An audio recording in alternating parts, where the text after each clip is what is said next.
Alors, Dror Evans-Sapir, notre analyste politique, nous rejoint. Bonsoir, Dror, de nouveau. Et on va retrouver également Marie-Jean Tric, notre correspondante à New York, parce que le ministre iranien des Affaires étrangères, qui est dans le collimateur des Américains, vient parler demain à la tribune de l'ONU, Marie-Jean Tric.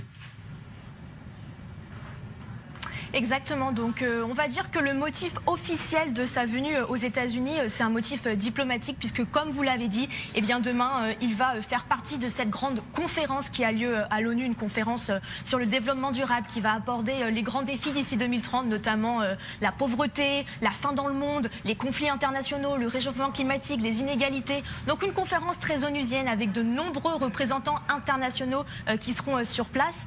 Mais il y a également un motif beaucoup plus médiatique, si vous voulez, puisque eh bien, ce représentant iranien, ce qu'il fait en étant sur le sol américain, eh bien, c'est qu'il s'exprime auprès des grands médias nationaux. Il a notamment donné une interview à NBC News, l'une des chaînes américaines les plus regardées, et il a expliqué eh bien, que l'Iran n'est pas contre l'idée de discuter avec les États-Unis, que ce sont les États-Unis qui se sont retirés des négociations, mais qu'ils sont les bienvenus s'ils ont envie de renouer le dialogue avec l'Iran. Alors Zarif a également indiqué que les États-Unis étaient en train de jouer avec le feu en s'étant retirés de l'accord sur le nucléaire iranien et en ayant imposé des sanctions donc sur l'Iran. Donc on voit à quel point eh bien, sous couvert de rencontres ou en tout cas de venues diplomatiques, eh bien, Zarif utilise sa présence sur le sol américain pour s'exprimer sur la scène internationale et donc pour donner en quelque sorte eh bien, la version des faits iranienne.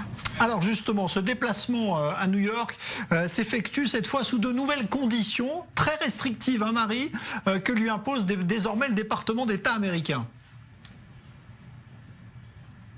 Exactement. Ce qu'on peut dire, c'est que Zarif n'est pas vraiment le bienvenu ici à New York. Mike Pompeo l'a expliqué à plusieurs médias américains. Il y a des restrictions extrêmement sévères pour tout simplement eh bien, limiter la liberté de mouvement, la liberté de déplacement de Zarif. Alors en gros, eh bien, ce que le gouvernement américain craint, c'est que Zarif ne diffuse la propagande, c'est le mot utilisé par les autorités américaines, ne diffuse la propagande du régime iranien auprès des médias américains justement.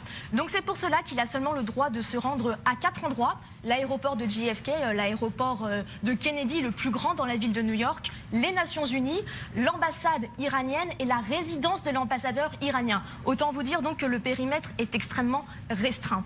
Alors après, ce genre de restriction n'est pas vraiment inhabituel aux États-Unis, puisque lorsque des diplomates venus de régimes considérés comme des régimes ennemis des États-Unis, lorsque ces diplomates donc viennent sur le sol américain, il y a souvent des restrictions qui s'appliquent. Mais ces restrictions sont plus souples, puisqu'en général, eh bien, ces diplomates ont quand même le droit de se déplacer dans un périmètre d'une quarantaine de kilomètres. Mais là, dans le cas de Zarif, on parle d'un périmètre de quelques kilomètres seulement. Donc on voit à quel point eh bien, les restrictions en tant que telles, même si elles ne sont pas inhabituelles, les conditions de ces restrictions, elles, sont extrêmement précises, extrêmement sévères et en ce sens extrêmement inhabituelles. Merci beaucoup Marie-Jean Tric, en direct donc des studios i24 News de New York. Dror Evans-Sapir, on va parler avec vous maintenant.